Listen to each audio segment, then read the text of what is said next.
धाराशिव जिल्ह्यातील तुळजाभवानी मंदिराच्या गाभारा प्रकरणावरून आता राजकीय युद्ध पेटलंय। शिवसेना उपनेते तथा आमदार तानाजी सावंत यांनी भाजप आमदार राणा जगजितसिंह पाटील यांच्यावर अत्यंत जहाल भाषेत टीका केली आहे।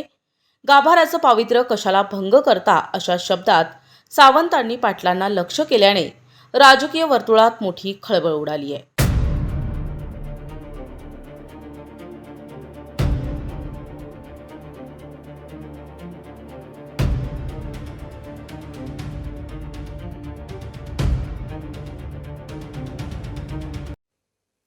आगामी जिल्हा परिषद निवडणुकीच्या पार्श्वभूमीवर आमदार तानाजी सावंत यांनी आज धाराशिव तालुक्यातील ढोकी येथील शिवसेना पदाधिकारी आणि कार्यकर्त्यांचा मेळावा घेतला। या मेळाव्यात बोलताना त्यांनी तुळजाभवानी मंदिरातील गाभारा प्रकरणावरून भाजप आमदार राणा जगजितसिंह पाटील यांना थेट दोषी धरले। सावंत म्हणाले की तुळजाभवानी देवीचा गाभारा हे एक सर्वोच्च शक्तिपीठ आहे। जर तुम्हाला राजकारण किंवा इतर गोष्टी करायच्या असतील तर त्या बाहेर करा।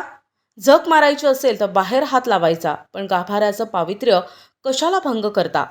तानाजी सावंतांच्या या आक्रमक आणि बोचऱ्या टीकेमुळे महायुतीमधील नेत्यांमधील वाद आता टोकाला गेल्याचं दिसून येत आहे। या मेळाव्यातील सावंतांच्या विधानानंतर धाराशिवच्या राजकारणात नवे वळण मिळण्याची शक्यता वर्तवली जात आहे। त्याचं कारण काय, मला परत एकदा राग येतो आणि तुमच्या चेहऱ्यावर वाईट वाटतं। कारण ही रजाकाराची औलाद तुमच्या छाताडावर नाचत असताना आपण गप्प कसे? हा त्यांचा दोष आहे का आपला दोष आहे हेच कळत नाही। असं काय आहे की तुम्हाला त्याची वेठबिगार करावं लागते? अशी कुठली गोष्ट आहे की त्याच्यामुळे तुम्हाला त्या माणसाचा तुम्हाला त्रास होईल? आणि मी परत आज छाती लोकांनी तुम्हाला वचन देतोय या सगळ्यांच्या साक्षीनं, त्याच्यासारखे 10 जरी आले तुमच्यावर कुठलाही संकट येऊ द्या, हा तानाजी सावंत छातीचा बोट करून तुमच्या अगोदर समोर असेल। मला बघायचं त्याच्यात किती दमाईन किती गट्स आहेत ते। कारण ही जनता आहे, ही जनता जनार्दन आहे। खरंच सरकार हे आहे। आज मगाशी सांगितलं आमच्या तालुका प्रमुखानं तुळजापूरच्या खोट्या केसेस करायच्या, आत टाकायचं, ब्युरोक्रेसीला काहीतरी सांगायचं, त्यांना हे करायचं, तहसीलदारला काहीतरी सांगायचं। आणि म्हणून प्रशासनाला सुद्धा मी आज सजग करतोय। आता तानाजी सावंत आहे, 2-2.5 वर्षाची कारकीर्द माझी बघितलेली आहे, गाठ माझ्याशी आहे। हे जिल्हा परिषद संपू द्या, मग हे तानाजी सावंत काय हे ब्युरोक्रेसीला दाखवल्याशिवाय स्वस्थ बसणार नाही।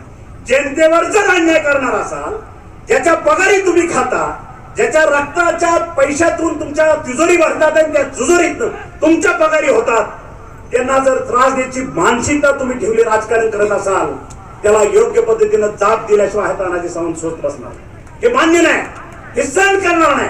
आणि म्हणून जर कोणाला घमेंड असेल ना डोक्यात, सत्ता माझी आहे, सत्ता माझी पण आहे, माझा मुख्यमंत्री आहे, माझा बी मुख्यमंत्री आहे, आणि त्याच्याही पुढचं आम्ही रक्ताचे शिवसैनिक आहोत, कडवे शिवसैनिक आहोत बाळासाहेबांचे। आम्ही कोणाची डाळ शिजू देणार, त्याच्यामुळे आमचा नाद करू नका। हार जीत आमच्यासाठी गौण आहे, पण आमच्या अंगावर याचं धाडस करू नका।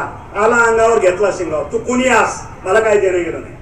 आणि म्हणून परत एकदा कळकळीचं नम्र आवाहन करतो, येत्या 2-3 दिवसात जिल्हा परिषदेची आचारसंहिता लागेल आणि त्या ठिकाणी 55च्या 55 सदस्य जिल्हा परिषदचे आणि जवळपास 110 सदस्य आपल्याला तालुका पंचायतचे निवडून द्यायचे आहेत। आणि मग तुम्हाला सांगतो, आदर्श जिल्हा परिषद कशी चालवायची हे तुम्ही पुढच्या 5 वर्षात बघाल। आणि जर ती आदर्श नाही चालली तर तानाजी सावंत जिल्ह्याला तोंड दाखवणार नाही, हे वचन तुम्हाला मिळेल। प्रतिनिधी आयुब शेख, NTV न्यूज मराठी, धाराशिव।